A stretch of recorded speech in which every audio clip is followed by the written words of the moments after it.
Good afternoon. I'm just going to do a quick short video here that's going to show you a few sort of tips and techniques that I've come across that I've used in various drawings that I do. Um, Now, when it comes to picking these techniques, it's just one of those things that you sort of do. You pick when you're actually doing the project. So I'm just going to show you several different things. So the first thing I'm going to show you is the different pressures that we can get from a pencil. So for instance, we can get we start off with a light pressure and then build it up. You can build up to a very strong pressure, but we don't use the strongest pressure on paper straight away because it just kills the tooth of the paper. So the easiest way is if you can just sort of, if you've got the pencil in between those two hands and you haven't got your thumb there and you just rest it on the paper and you just come along like that, that is the light stroke. That's so you can't put any pressure on it. And then obviously, if you put your thumb round, you can start to build up a bit more pressure. So as you're coming along, and then what you need to do is move your hand further down the barrel of the pencil towards the tip, and then you can start putting on even more pressure. And as you can see, we're going from the real light pressure to a darker pressure. So we can go along, putting more and more pressure, and then finally, that's sort of as dark as it'll go. So that's the dark sepia from the light. So that's like number 1, and that's number 10. So number 5, mid pressure would be there. But when we say light pressure, it's somewhere in between there. So that is what you would call your light pressure for when you're doing your pencil drawings. Okay. And what we do is we build the layers up by doing several layers. So if we sort of say, for instance, if we're building up an area and we want it to look quite smooth, I'm holding the pencil quite far back. I'm just doing circular strokes and going over the same area. And that way that builds up the layers. Okay. And then I can just build them up back that way a bit. So you can see from one half of this circle or sort of circle that just by layering, we can achieve a nice tonal, a nice strong tone. So you can see there the two differences, but it's just by putting the same pressure over and over and over. Okay, so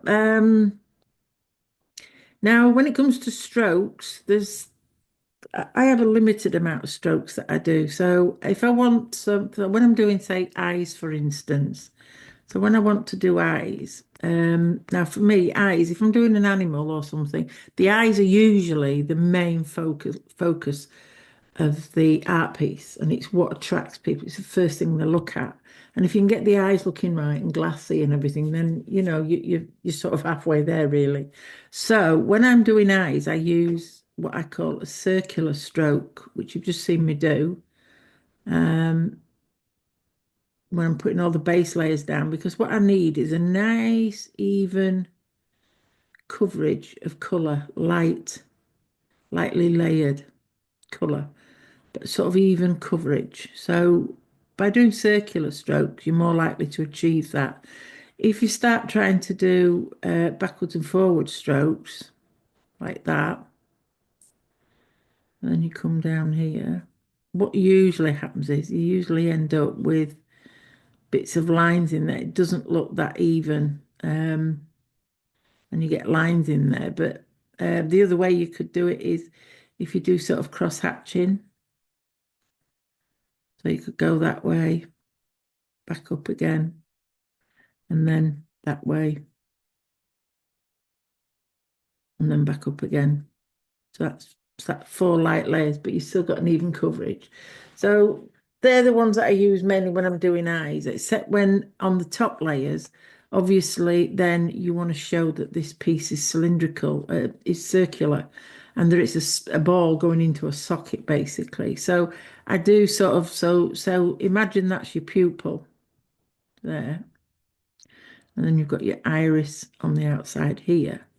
So we fill it all in with very light layers of colours and we build them up all around the pupil, blend the pupil in a little bit as well, because the pupil isn't a real dark, sort of poignant edge on it. It's not got a definite edge on it. It's sort of, it blends. So we can blend that and then make that a little bit dark. This is just a quick example. Then we blend it out again. And then when we start to come to the top layers, so we start to build up round the edge of the eye going in, because obviously the eye is a round object and it's going into a socket. So we've got shadow all the way around it. So then this is when we start to use more of a line, so like a directional line. But I don't do it as a straight line. It's actually got quite a curve on it. So if you look here, if you look, I'm curving the pen, putting it on and curving it up towards. So you can imagine you're working from the pupil, the center of the pupil, and you're going to work around it like a clock, just like that. But your lines, they're very close together because again, we want it to look sort of glassy. But by doing that and fetching them round, so you're making these strokes sort of not straight, but curved, you start to get the feel that it is a cylindrical or a circular object. And that's when it starts to come to life as a 3D piece of art. I mean, this isn't a very good example of an eye, but it's the principle I'm trying to sort of get round. Okay, so they're the sort of strokes that I would use in an eye. And the reason why is because I want to layer it up and layer it up and layer it up. But at the end of the day, this piece needs to be, this part of the animal needs to be saturated, very well saturated, because then it's what gives it the its standout appearance so people can look at it. And then the fur and everything else around it you can do for the contrast. But you need to get a nice smooth finish on the eye and a glassy finish. Okay, so when it comes to fur or feathers even, you've got some varying strokes you can use. Some of them are sort of you put the pencil on and you lift it off, and you just put them random. Whatever you do, don't do that. You don't want them all in a line and the same thickness. You want them, so you're putting it on and you're more or less letting the pencil take its own weight. And what you do is you build these lines up with all the different colours. And what happens is you get fur detail. So you can, the other way of doing it as well, if you want the wispy bits on either side, on both sides, you sort of do a backwards and forwards stroke like that. Again, let the pencil do its own thing, but you can actually end up, with some nice fur structure like that. So that's your fur and downy feathers on a bird as well. So they're the main strokes that I use. Then you've got the other strokes, which are used for various different things, but mainly for producing texture. And these are for texture. So like I said, that's a nice smooth texture. This is like the fur texture. You may have a small area where you need to put lots of little dots and dashes, which sort of gives you that kind of texture. So you'd have your base layer and then you can put things like this on. So that's like a dot. And then you've got another one where it's sort of like the circular motion. But in other words, what you're doing is you're moving it around as you're doing the circles. So you get a bit of a wiggly line like that, but you can fill an area up and that gives you that sort of texture. So just look carefully. It's all about observation. So look at what you're drawing, look at the shapes, look at the contrasts, look at the amount of colour you need to build up, and look at what the texture is going to be at the end. But when I'm doing anything, I always use a base layer. Now I can use a warm grey or a cold grey or whatever. And the base layers, I usually use either a circular stroke like this, or if I'm doing something, say on an animal coming out of the eye area or up the nose area or wherever, then I use directional strokes like that, and I just put them very close together and just keep pulling them down until I get a nice smooth area.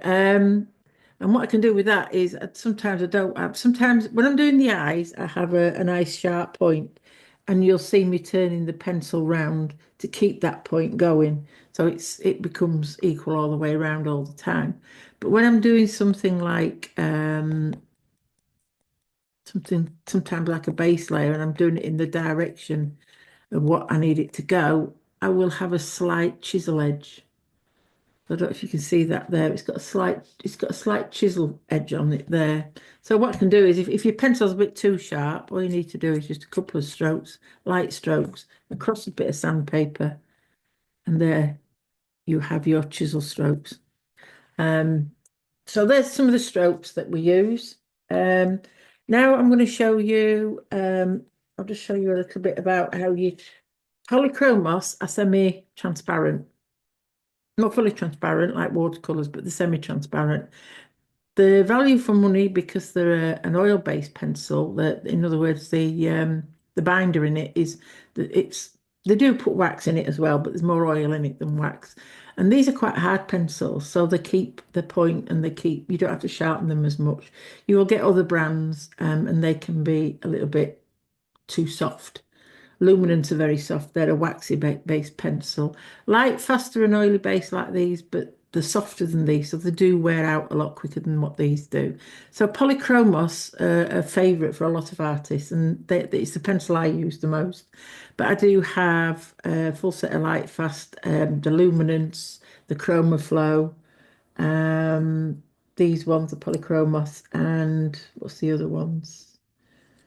I had a full set of the artist, and also I've had quite a few of the Derwent ones, but my favourites seem to be these on Pablo. I use Pablo a lot as well. Now, as I say, these are my favourite ones, and I use these in the projects. You'll probably see that I use more of these, but I do mix them with the other pencils, and you can do that. Now then, getting back to the subject, let's have a look at mixing these. Because they're semi-transparent, we can mix them on the paper as well, the colours. So if I'm looking for a nice purple or a certain type of purple, when I'm looking, you get used to use, if you have a set core of pencils, so a set of pencils which you use. So like with animals, I've got so many different pencils. I have certain ones and certain colours that I use a lot of. So I have them as my core set and keep them in a separate box. But I get used to how they work. So if I'm looking for a certain colour and I haven't got it, which 9 times out of 10 you don't have it straight out the box, then you learn how the colours mix and how to create the colour you need. So it's layering and blending. So what I'm going to do here is I'm just going to show you a little bit. So I'm using light pressure. And this is a Pompeian red. So this is a 191 Pompeian red out of the Faber-Castell. I'm just going to put a couple of layers down. So that's 3, 4, 5, 6, 7. Just put quite a few layers down. So I'm using the same pressure, but each time I put a layer down, it starts to get a little bit darker. But it'll only go to a certain darkness. So now I'm going to pick the blue up. Now this one is the ultramarine. Again, it's got a bit of a chisel edge on it, so I'm going to use that so it gives me a bit more flat surface. And again, I'm just going to come up. I'm going to go so far into that red and come back out, same pressure.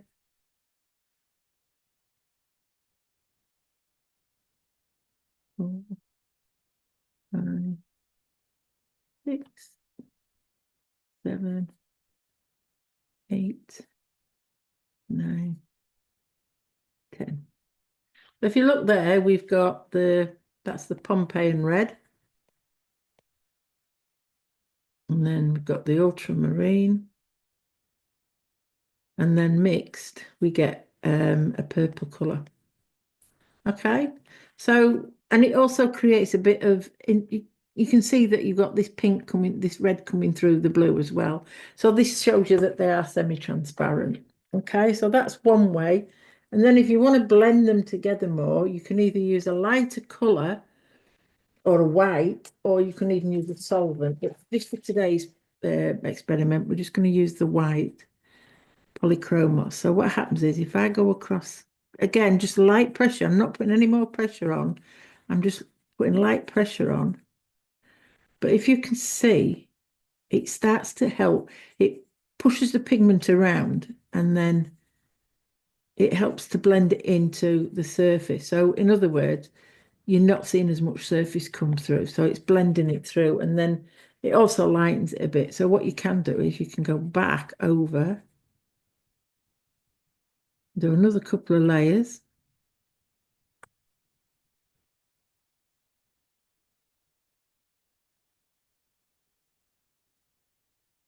And if you need to, you can just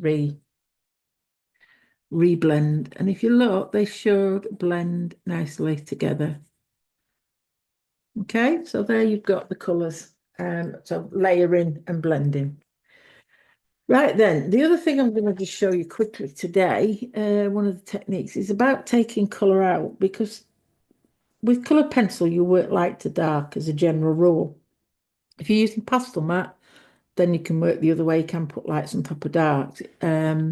Also, papers, hot press papers, they all act differently. Now, my favourite is the Fabriano Artistico white, which I'm doing this on at the moment.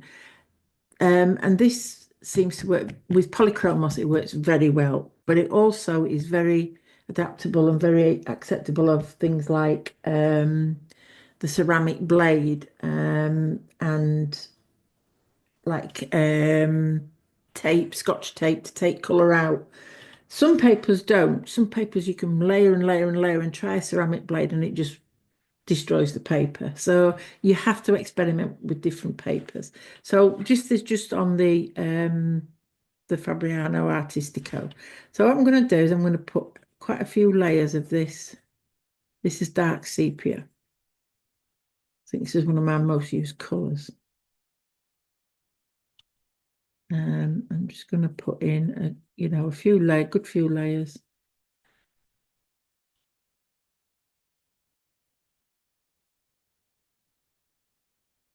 No?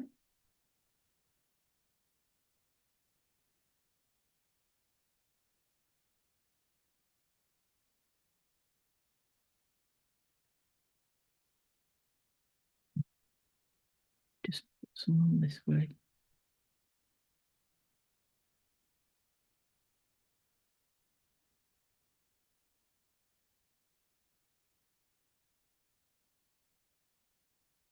So this is what I'm doing. I'm doing cross hatching now. So I'm putting so many strokes, so many layers that way, so many layers the other way. So you get quite an even coverage then.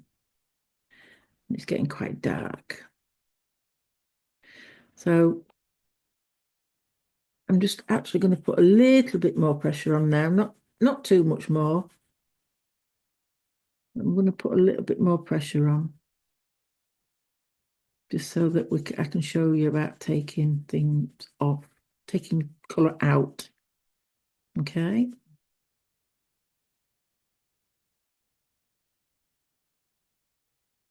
I'll leave that bit for now. Then I'm going to do one of the ways you can do it as well is it's not actually taking colour out, but it looks like it is, and that's using what we call an embossing tool. You could use a darning needle for this, or a knitting needle end, or you could even use if you've got no biro that's run out, but make sure it's cleaned out and just use the end of it, but that's quite thick. So I've got an embossing tool here with a very small end. They've got the metal with like metal balls on the end, but this is one of the smaller ones.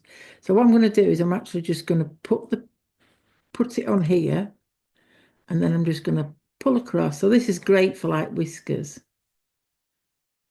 I don't want to rip the paper, but I just want to indent it. Okay, so I've got some there. You probably can't see them, but they are there, little indents there. Okay, and then what would happen is when I come to putting the colour on, you go across, hey presto, you've got, it just skips over and leaves where you've indented. And if you wanted to, you can actually put some colour in there. What you'd have to do is sort of decide, right, they're a bit too bright, but I need some colour in. So if you've got a sharp enough pencil to go into where you've indented, and then you can just add a bit of colour into the actual indents if you need to change it. Okay. Well, there you go. You've got some that's got some brown at the ends. It's still white at that end. Okay. So you can do it that way. But then if you've got the layers on and you think, right, I need to take some out, like I said, several options. So this is the slice tool. I do use this a lot. It's the blades are changeable, so you can get them out, you can take the top off, and they're like a bit like a shape of a Stanley blade, so you can turn them round. Always make sure you keep them clean. They're plastic, so you're not going to cut yourself like you would with a sharp scalpel. But it does cut paper, so be careful. You don't put a lot of pressure on. So in this bit here, if I want to take out some lines, you can use it.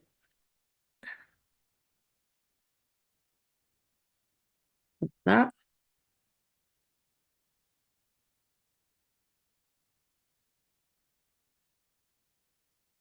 Okay, and then it'll go down to whatever base layer you put in, which I didn't put a base layer on that, so it's going to be a little bit grainy. But if you put a base layer down, it should take off the pigment that you've put above the base layer. The other way I've gone about is this, which is so hang on. But once I've done that, if I want to put a bit more, I can actually put in there a bit of white as well. Look, where I've actually used the ceramic blade, you could put some white in and get some bits out there. And there is another one which is this one's is more precise. If you look, the blade is so tiny on there.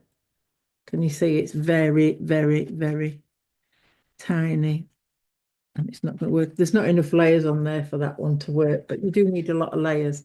The other way of doing it is, I don't know if any of you have got these shields. I use this quite a lot actually for whiskers because you can get them really thin. And what I've done is I've taken a piece of Scotch tape and just stuck it over there. So that when I put it on here, the other thing with the advantage of this is I can see where I'm actually going to go and where I'm actually going to put or take the colour out. So if I'm sort of there and I want to take the colour out, I can do it in several ways. I can use a very sharp point of a pencil, or I could use my embossing tool again and just and then lift it off. And there you are. You can see it's taken out the colour. This one, so if I don't think I've got enough layers on or I've used the wrong base layers, then I would use this. And then again, you can get a sharp white pencil. And if you need to, you can give them a bit more colour. So there's a couple of ways. Then you just make sure you take this tape off. There we go. And you can just take the tape off and move it around a bit so that you can make sure you don't waste any of the tape. So, you know, if put that on a bit tight, I think, but have a look. So, because once you take it off, the pigment goes onto the tape. But then what you can do is where you've got some more space, you could put your tape there. So you've got another clear bit there. And then Again, if you just put it on, and again there. So you've got where you can take off your colour and then just move it round again a bit more. So, and then just keep you, so, you can just keep adding some Scotch tape to it. But that's very good. I mean, I use it for other things as well, but I think that's what I use it for mostly.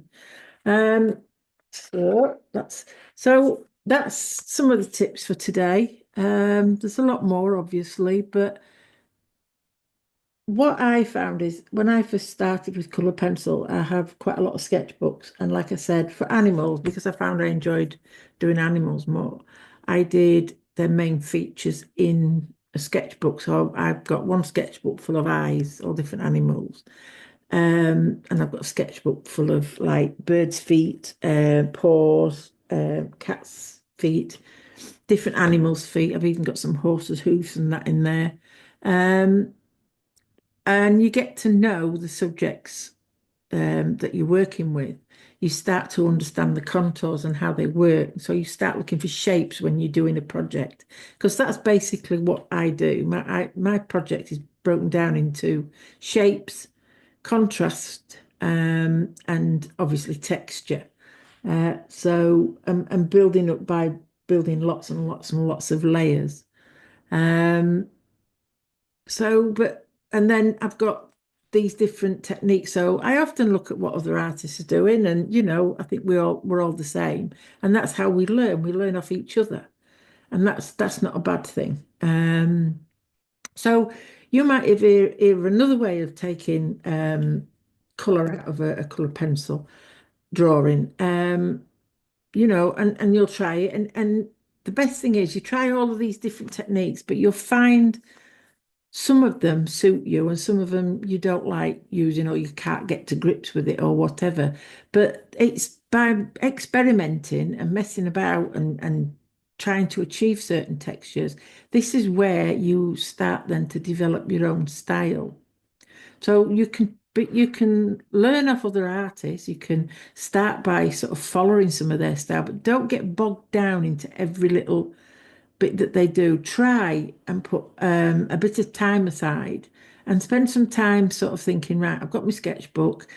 It's not a project I'm going to spoil. I'm not going to cause havoc. I just want to a few hours practicing different techniques and see if I can come up with different ideas on how I can achieve certain things in a portrait or in a landscape or in whatever project of art that you're doing. And then that's when you start to become an artist in your own right and you start to have a style. So, I've been doing it for quite a lot of years now, but I'm still learning. There's still ideas that come out that I sort of pick up on and I'll have a go at. I mean, a lot of them I just dismiss, they're just not what I would use. But there are some there that I still come across and I find them very, very interesting and I still learn from them. And like the color theory, I mean, that goes on forever and ever. You're always learning about color, because there's that much involved in it. But like I say, practice in sketchbooks. If you just do it for one day a week or just a couple of hours or 5 or 10 minutes every day, just in the sketchbook, just have a little play about. It improves, for one thing, it improves your actual freehand drawing skills. Also, if you put notes in there, it helps you for future projects. You think, oh, how did I do that last time? And you can have a look through in your sketchbooks and you come across certain techniques and tips that you've written notes on and tried at the side, like this here. Um, and you may come across them in the future where you may need to use them. So it's all useful and it's about learning from each other. So I hope this has helped you a bit today. And as I say, I'm putting more videos out there.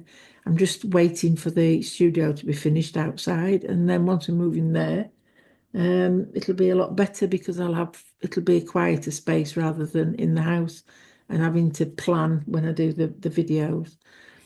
So you'll be seeing a lot more of me in the future. Just bear with me. I'm not very good with this talking thing and trying to explain things too much. I probably talk too much, to be honest, but I'd rather people get to know exactly how these things are done, and then, you can make your own mind up as to whether you want to try them or not.